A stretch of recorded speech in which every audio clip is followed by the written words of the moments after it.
importantes de su vida, su permanencia, gracias, nos ha dejado pues la información de su permanencia ya en París, donde realmente para él la vida fue muy, muy dura, muy difícil, y sus biógrafos, los críticos, nos dicen que no se sabe realmente de qué murió César Vallejo. Unos dicen murió de hambre, otros dicen murió identificado con el dolor humano, pero su pérdida ha significado verdaderamente un dolor muy grande dentro del mundo de la poesía, porque él trajo innovaciones trascendentes dentro de lo que es el mundo poético. Inicialmente él está, digamos, en la primera parte de su poesía relacionado, vinculado al modernismo, todavía en ese momento con mucha fuerza, que tenía como un gran ponente entonces, que era Rubén Darío, pero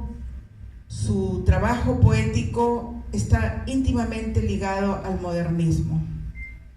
En Los Heraldos Negros, que es una de sus obras significativas de esta primera etapa, todavía se puede observar esa tendencia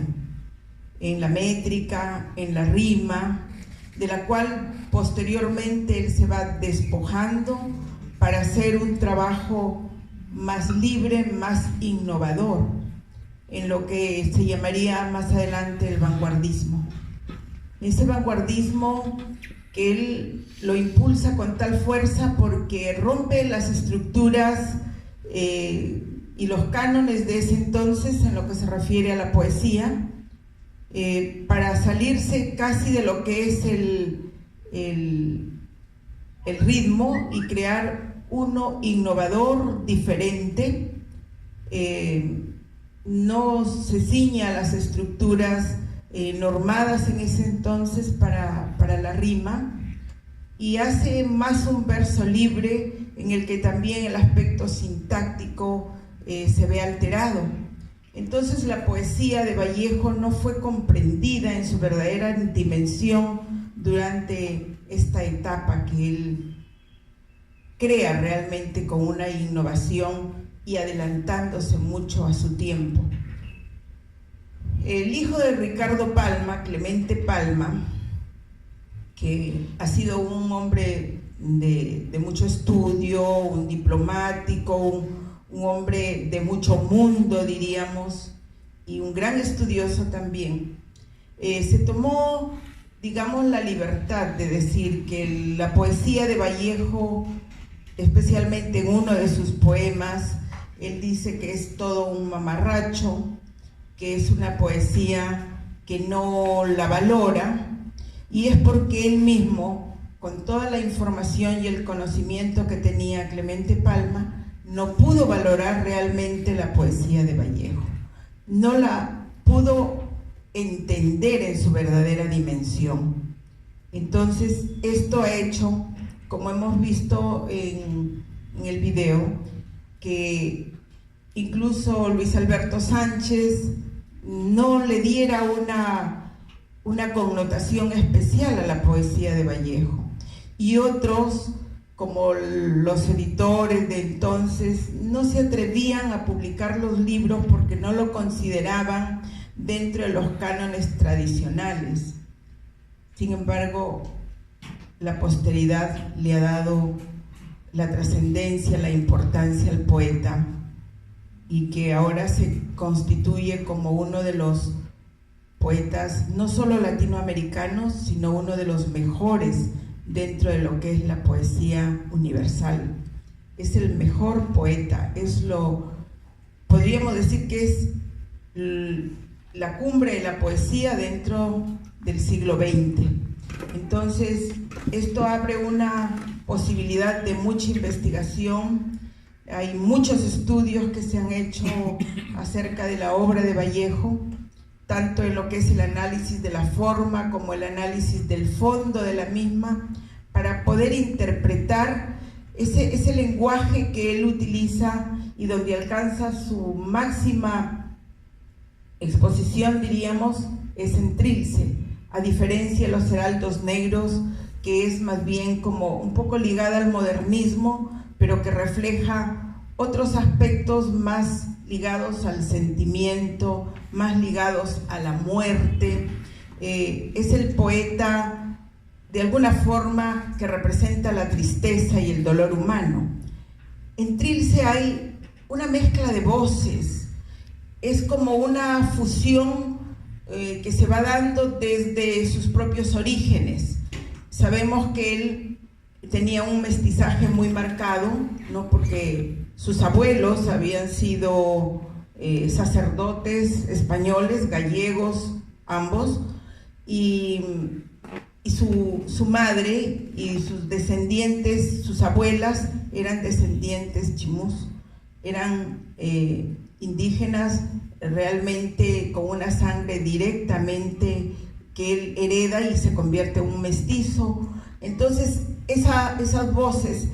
que él funde de una forma entre el quechua y el español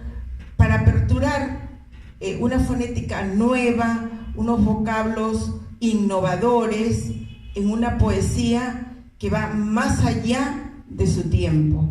Y Trilce se convierte en esa poesía verdaderamente significativa del vanguardismo. Como hemos visto, Vallejo pues fue también un hombre que se dedicó no solo a la literatura, sino que se adentró en el mundo de la poesía, se adentró en el mundo de las letras, y lógicamente la tendencia existencialista de la época, la fuerza que hay en lo que es la filosofía de ese entonces, se ve muy marcada en los poetas de aquella época, como por ejemplo Vicente Huidobro, que es también un exponente del vanguardismo, pero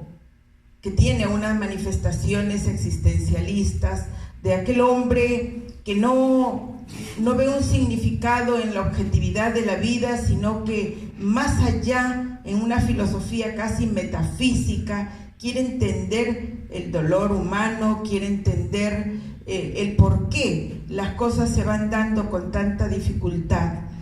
Y lógicamente en los trabajos poéticos de Vallejo está la presencia de Dios, pero un Dios al cual él censura de alguna forma, le exige, le pide una explicación por los dolores del mundo. En otros momentos de su poesía, pues Vallejo muestra un Dios con todos sus errores, como un humano más, ¿no? Entonces dice, ¿por qué en esa creación no se ha manifestado como un ser perfecto, sino que Dios es igual a cualquier ser humano? Entonces en su obra está presente aspectos muy relacionados a la metafísica, o sea, en una filosofía que trata de explicar el mundo, pero con una objetividad realmente propia de ese entonces, ¿no? Sus tendencias también marxistas, sus tendencias en lo que se refiere a la política, y que lo llevan a viajar por diferentes países de Europa, también para permanecer en Rusia un buen tiempo, nuevamente regresar a España, participar en eventos culturales donde él es un exponente más, ¿no?, de la defensa del hombre, pero de ese hombre proletario, del hombre campesino, del hombre pobre, y su poesía está llena de ese dolor humano. Yo sé que hay muchos aspectos que podríamos hablar de Vallejo, pero aquí los amigos que son también muy estudiosos irán contribuyendo a que este diálogo sea un tanto más dinámico, no sea solo una participación mía. Entonces,